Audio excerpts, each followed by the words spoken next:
Bonjour tout le monde. Alors aujourd'hui, je vais vous parler d'un de mes livres qui s'appelle Un monde sans péché. Bon, ça, c'est l'ancienne couverture, hein. J'ai changé de maison d'édition, je suis passé chez Amazon, donc la couverture n'est pas la même. Mais le livre est dispo sur Amazon.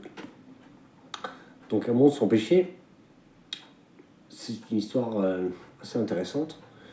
Euh, le personnage principal, qui s'appelle Luc, ben, il va mourir dès la deuxième page. Le mec est mort. Donc on se dit, ah, c'est déjà fini. Non. Il va arriver dans un pseudo-paradis, donc la vie après la mort,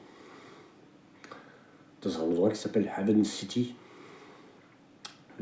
donc la cité du paradis. Et le premier truc qu'il va chercher, c'est son père, qui est mort lorsqu'il était tout jeune, qu'il n'a pas vraiment connu. Donc il dit, ce mec est forcément là, quoi. Donc il va commencer à chercher, à savoir où il est, et puis il va trouver ses grands-parents qui vont lui dire, ah non, tu sais, ton père, bon, c'est un argent infiltré, et on peut pas le contacter. Un argent infiltré? Ici, au paradis? Qu'est-ce que c'est que cette histoire? Eh ouais, son père est un agent infiltré au paradis.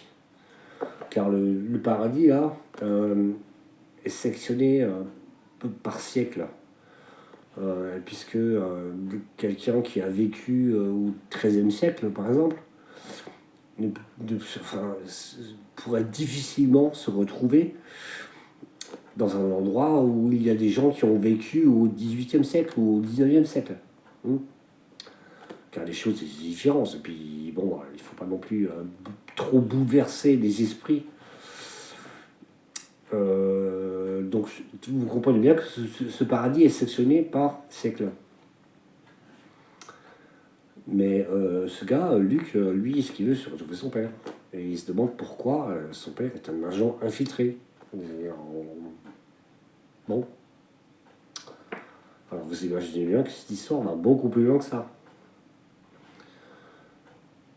Si vous aimez la science-fiction, des histoires un peu perchées, un peu à Matrix. Je me suis inspiré un peu de Matrix, c'est vrai, je l'avoue. Un monde sans péché. Ciao tout le monde.